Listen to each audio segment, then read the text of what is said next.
இந்த வீடியோல WrestleMania night 2 prediction video தான் பார்க்க போறோம். And WrestleMania night 1 prediction video நம்ம சேனல்ல அப்லோட் பண்ணிருக்கேன். ஸோ மறக்காம செக் பண்ணிக்கோங்க. அண்ட் வீடியோவோட டிஸ்கிரிப்ஷன்லயும் லிங்க் இருக்கு. அதுக்கு முன்னாடி இந்த வீடியோ பாக்குறவங்க எனக்காக சப்ஸ்கிரைப் பண்ணிட்டு பாருங்க. நிறைய பேர் சப்ஸ்கிரைப் பண்ணாம பாக்குறீங்க. சப்ஸ்கிரைப் பண்ணிடுங்க. ஆரம்பிக்கலாமா? கம்மிங் மண்டே ரெசில்மேனியா நைட் 2 நடக்க போகுது. அதுல ஃபர்ஸ்ட் மேட்சா women's tag team championship Liv Morgan Raquel versus Bayley Lyra Valkyria. இந்த மேட்ச்ல கண்டிப்பா Liv Morgan Raquel will retain the women's tag team championship. Maybe இந்த மேட்ச்ல பெய்லிக்கும் லைராக்கும் கிளாஷ் வரதுக்கான வாய்ப்பு இருக்கு. Damian Priest versus Drew McIntyre. இது ஒரு சின் சிட்டி ஸ்ட்ரீட் ஃபைட்டா நடக்க போகுது. ஆடியன்ஸ் சைட்ல போயிட்டு ரெண்டு பேரும் ஃபைட் பண்ண போறாங்க. அண்ட் இந்த மேட்ச் லென்த்தா கொண்டு போகாம ஷார்ட்டா முடிச்சாங்கன்னா நல்லா இருக்கும். என்னோட ப்ரெடிக்ஷன் வந்து ட்ரூ மெக்கன்டையர். அடுத்தது fatal 4-way match for intercontinental championship. Bron Breakker, Penta, Finn Balor, Dominik Mysterio.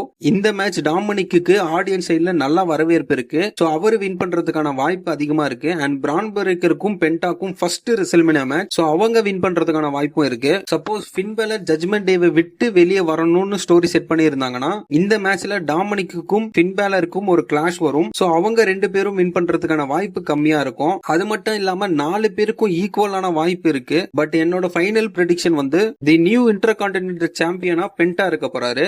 AJ Styles versus Logan Paul. இந்த மேட்ச் நெக் டு நெக் கொண்டு போனாங்கன்னா நல்லா இருக்கும். சோ என்னோட ப்ரெடிக்ஷன் வந்து லோகன் பால். அடுத்தது triple threat match for women's world heavyweight championship. Iyo Sky, Bianca, Rhea Ripley. இந்த match first Iyo Sky versus Bianca Belair தான் இருந்துச்சு. அப்புறம் ரியா ரிப்லி ஆட் பண்ணி ட்ரிபிள் த்ரெட்டா மாத்திட்டாங்க. சோ என்னோட ப்ரெடிக்ஷன் வந்து Iyo Sky will retain is world heavyweight championship. And WrestleMania 41ல பெரிய ஹைப் கொடுத்த மேட்ச் வந்து John Cena versus Cody Rhodes for undisputed championship match தான்.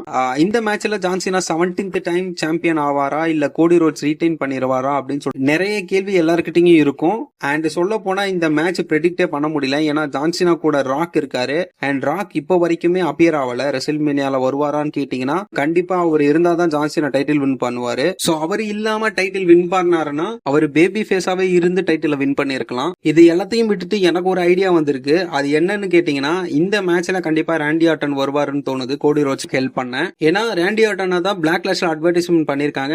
அண்ட் அந்த போஸ்டரை பாத்தீங்கன்னா விண்டேஜ் ராண்டி ஆர்டனை பார்த்த மாதிரி இருக்கும். கண்டிப்பா ரெசில்மேனியால எதனா சம்பவம் இருக்கும். ஒன்னு ஜான்சினா அகேன்ஸ்டா இருக்கும், இல்லனா கோடி ரோட்ஸ்க்கு அகேன்ஸ்டா இருக்கும். சோ என்ன நடக்க போகுதுன்னு வெயிட் பண்ணி தான் பார்க்கணும். அண்ட் என்னோட ப்ரெடிக்ஷன் வந்து Cody Rhodes will retain the undisputed championship. ஏன்னா ஜான்சினா ஹீல் டர்ன் பண்ணி வின் பண்ணா நிறைய ஆடியன்ஸ்னால அக்செப்டே பண்ண முடியாது. அவரை பூ தான் பண்ணுவாங்க. அவரோட கடைசி ஃபேர்வெல் டூர்ல இருக்காரு. சோ அதனால அந்த மூமெண்ட்டை ஹாப்பியா தான் WWE கிரியேட் பண்ணிருப்பாங்க.